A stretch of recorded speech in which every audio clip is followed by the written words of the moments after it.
오늘 우리에게 주시는 하나님 말씀은 신명기 20장 1절부터 9절입니다. 내가 나가서 적군과 싸우려 할 때 말과 병과 백성이 너보다 많음을 볼지라도 그들을 두려워하지 말라. 애굽 땅에서 너를 인도하여 내신 내 하나님 여호와께서 너와 함께 하시느니라. 너희가 싸울 곳에 가까이 가면 제사장은 백성에게 나아가서 고하여 그들에게 말하여 이르기를 이스라엘아 들으라. 너희가 오늘 너희의 대적과 싸우려고 나와왔으니 마음에 겁내지 말며 두려워하지 말며 떨지 말며 그들로 말미암아 놀라지 말라. 너희의 하나님 여호와는 너희와 함께 행하시며 너희를 위하여 너희 적군과 싸우시고 구원하실 것이라 할 것이며 책임자들은 백성에게 말하여 이르기를 새 집을 건축하고 낙성식을 행하지 못한 자가 있느냐. 그는 집으로 돌아갈지니 전사하면 타인이 낙성식을 행할까 하노라. 포도원을 만들고 그 가시를 먹지 못한 자가 있느냐. 그는 집으로 돌아갈지니 전사하면 타인이 그 가시를 먹을까 하노라. 여자와 약혼하고 그와 결혼하지 못한 자가 있느냐. 그는 집으로 돌아갈지니 전사하면 타인이 그를 데려갈까 하노라 하고 책임자들은 또 백성에게 말하여 이르기를 두려워서 마음이 허약한 자가 있느냐. 그는 집으로 돌아갈지니 그의 형제들의 마음도 그의 마음과 같이 낙심될까 하노라 하고 백성에게 이르기를 마친 후에 군대의 지휘관들을 세워 무리를 거느리게 할지니라. 아멘. 인생을 비유할 때 쓰는 몇 가지 표현이 있습니다.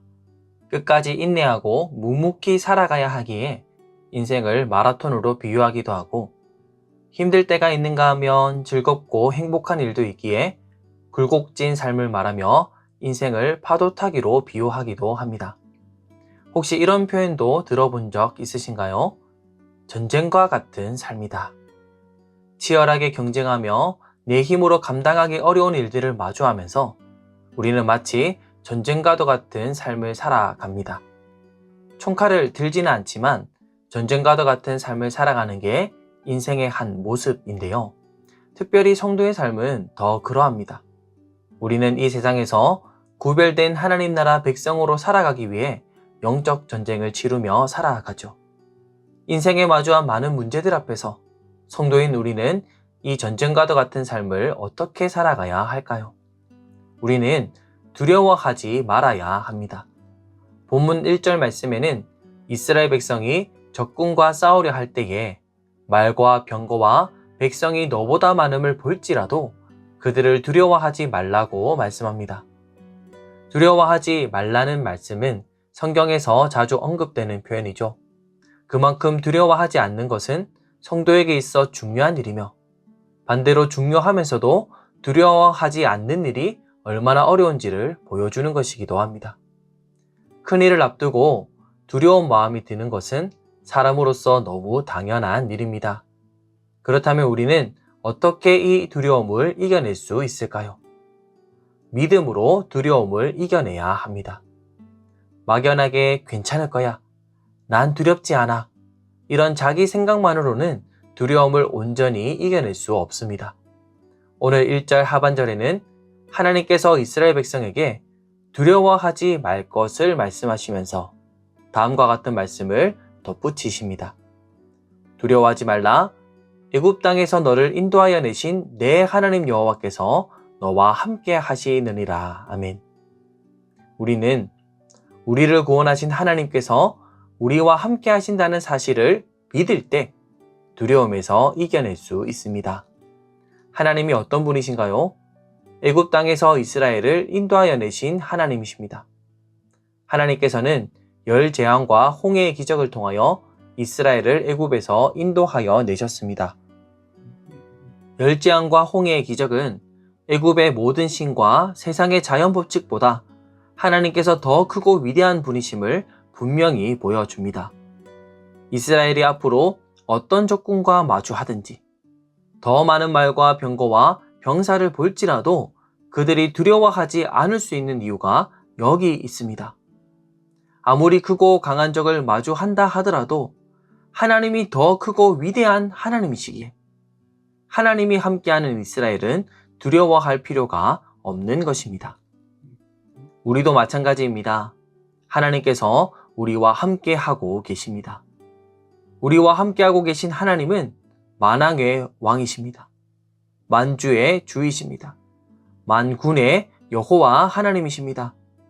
전쟁과 같은 삶을 살아가면서 우리는 나보다 크고 내가 감당할 수 없는 문제들을 마주하곤 하죠. 혹시 지금 그러한 내 힘으로 해결되지 않는 문제를 안고 계신 분들 계신가요? 크신 하나님, 만왕의 왕이신 하나님이 여러분과 함께 하고 계십니다.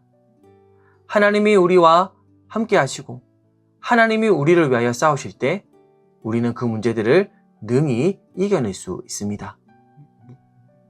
본문 2절에서 4절은 이스라엘이 싸움을 앞두었을 때 제사장이 백성들 앞에서 다음과 같이 선포해야 한다고 말씀합니다.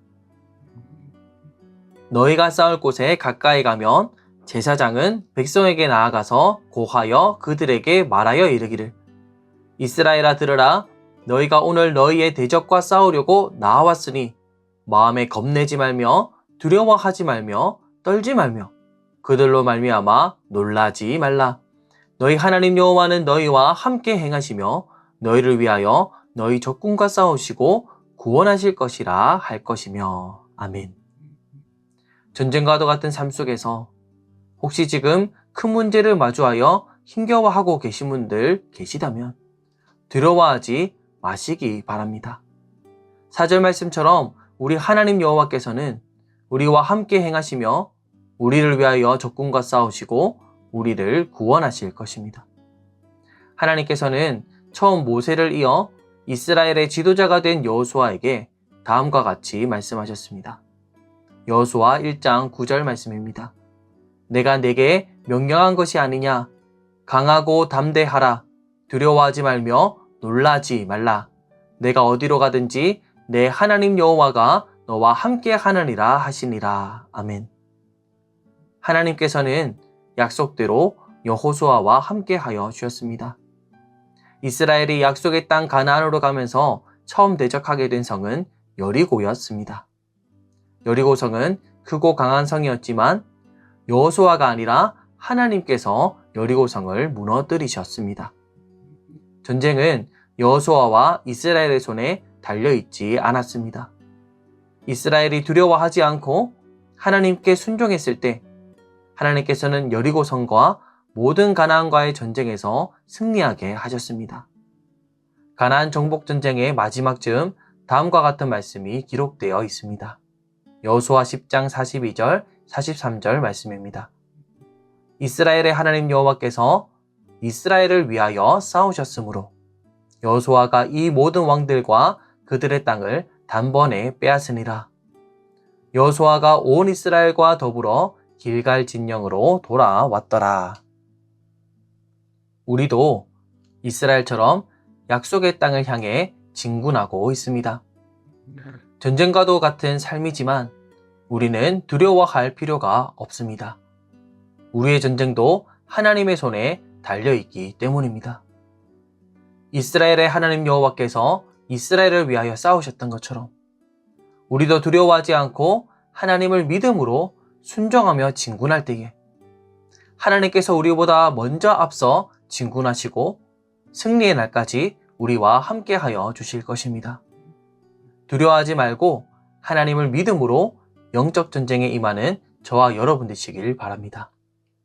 본문 5절에서 9절 말씀에는 책임자들이 싸우러 나온 사람들 중 돌려보낼 만한 사람들에 대해 말씀합니다.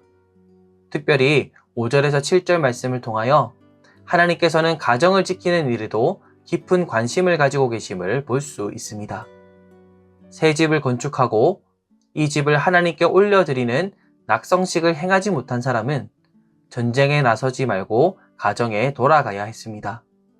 어서 가족들에게 돌아가서 그의 아내와 아이들이 새로운 집에 자리를 잡도록 도와주어야 하기 때문입니다. 포도원을 만든 사람은 처음 3년 동안은 열매가 나지 않을 것이며 네 번째 해에는 그 열매를 여호와께 드려야 했는데 아직 포도원을 만들고 과실을 먹지 못한 자는 전쟁에 나서지 말고 가정에 돌아가야 했습니다. 하나님께서 주신 기업인 포도원의 소산을 통해 가정의 생계를 돌보아야 했기 때문입니다. 여자와 약혼하고 결혼하지 못한 사람도 그 가정이 온전히 건강해지도록 가정을 지켜야 했습니다. 무엇보다 전쟁이 중요하지 않냐? 그러면 누가 싸우냐? 라고 생각할 수 있지만 하나님께서는 가정을 돌봐야 할 자는 가정을 돌보게 하셨습니다. 대신 하나님께서 나서 싸워주심으로 이스라엘이 승리하게 하셨습니다. 반대로 전쟁에 나서지 말게 하신 자들도 있었습니다. 8절에 보면 하나님께서는 마음이 허약한 자, 두려워하는 자는 전쟁에 나서지 못하게 하셨습니다. 그들의 허약한 마음이 다른 형제들에게 전해져서 함께 낙심하게 될 수 있기 때문입니다. 이 두 가지가 무엇을 보여주나요? 이스라엘에게는 병사 수가 중요한 것이 아닙니다. 두려움 없이 하나님을 의지하고 하나님이 그들을 위하여 싸우시는 것이 이스라엘에게 가장 큰 능력입니다. 하나님께서는 이렇게 그들의 가정과 그들의 나라를 지켜 보호하셨습니다. 사랑하는 소문 가족 여러분, 크고 작은 모든 일에 두려워하지 마시고 하나님을 의지하며 나아갑시다. 전쟁과도 같은 삶이지만 하나님이 우리 아버지 되시기에 두려워할 것이 없습니다. 우리 가정의 문제, 우리 교회의 문제, 우리 나라의 문제, 내 손으로 해결되지 않는 크고 위협적인 문제들이 있더라도 두려워하지 마시고 우리를 위하여 싸우시는 하나님을 믿음으로 살아가는 저와 여러분 되시길 예수님의 이름으로 축원합니다.